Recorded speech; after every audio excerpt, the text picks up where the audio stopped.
Mabuhay mga kabanwa! Ngayon ay tatalakayin naman natin ang isang aralin o paksa sa Baitang 7 o Grade 7. Ito ay ang kahulugan, katangian at kahalagahan ng awiting bayan. Sabay-sabay nating tuklasin o alamin ano nga ba ang awiting bayan, ano mga katangian nito at bakit ito mahalaga. Simulan natin sa pagbibigay ng kahulugan nito. Pag sinabi nating awiting bayan, ito ang tawag sa mga tradisyonal na awit na kadalasang nagbabahagi o nag-share ng karanasan o experiences, opinyon at damdamin ng mga Pilipino. Dagdag pa riyan, ipinapakita rin ng mga awiting bayan ang mayamang kultura, kaugalian at kasaysayan ng bayang pinanggalingan nito. Ibig sabihin, ang isang awiting bayan ay refleksyon ng kung ano ang paraan ng pamumuhay ng mga tao sa bansa o bayan kung saan ito nagmula. At panghuli, ang awiting bayan din daw ay kadalasang itinatanghal o pine-perform sa mga okasyon o pagtitipon gaya ng kasal, pista at iba pang mga pang-araw-araw na gawain ng mga tao.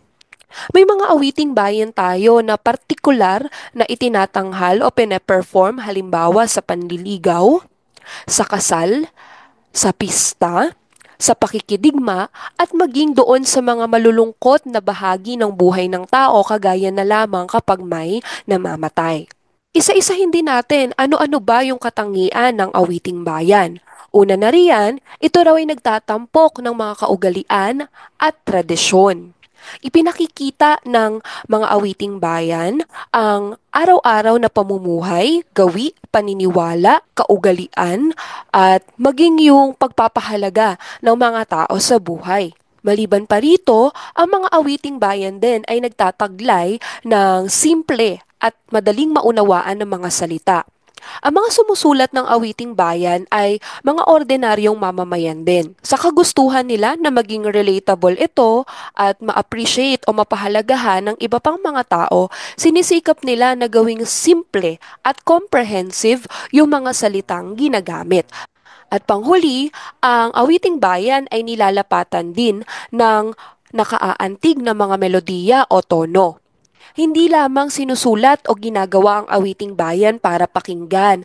Kadalasan, ginagawa din ito o binubuo rin ng awiting bayan para sabay-sabay itong awitin ng mga partikular na grupo ng tao. Para maengganyo ang iba na sumabay sa pag-awit ng mga awiting bayan, dapat matiyak na nakakaantig ang tono nito at madaling sabayan. Ngayon ay isa-isahin naman natin, ano ba yung halaga ng awiting bayan? Bakit dapat natin itong matutuhan, lalong-lalo na ng isang kabataan na gaya mo?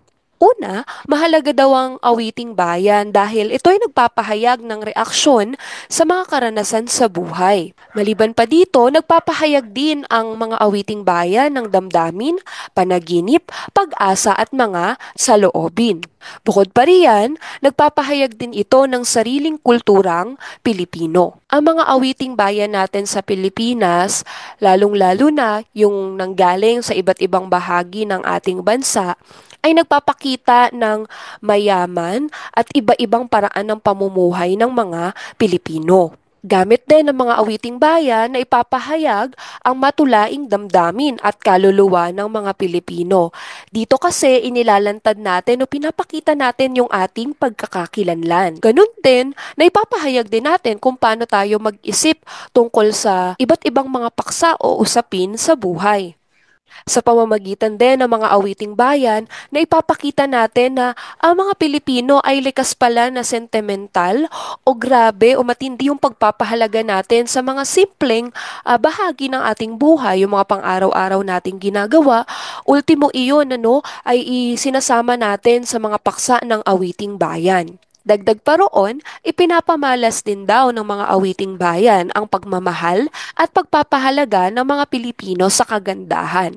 Kabilang dyan yung pagpapahalaga natin sa ganda ng ating paligid, ganda ng ating kultura, at ganda ng buhay. At gamit din yung awiting bayan, nababakas yung pag-uugali at pamumuhay ng mga tao. Mula rito, masasabi natin na kahit papaano ang awiting bayan ay parang nagiging tala din o record din ng ating kasaysayan, ano? Dahil nababakas natin o natitrace natin ano ba yung pag-unlad o yung evolusyon ng pag-uugali at pamumuhay ng mga tao. Depende sa kung anong partikular na panahon na isulat o nagawa yung isang awiting bayan.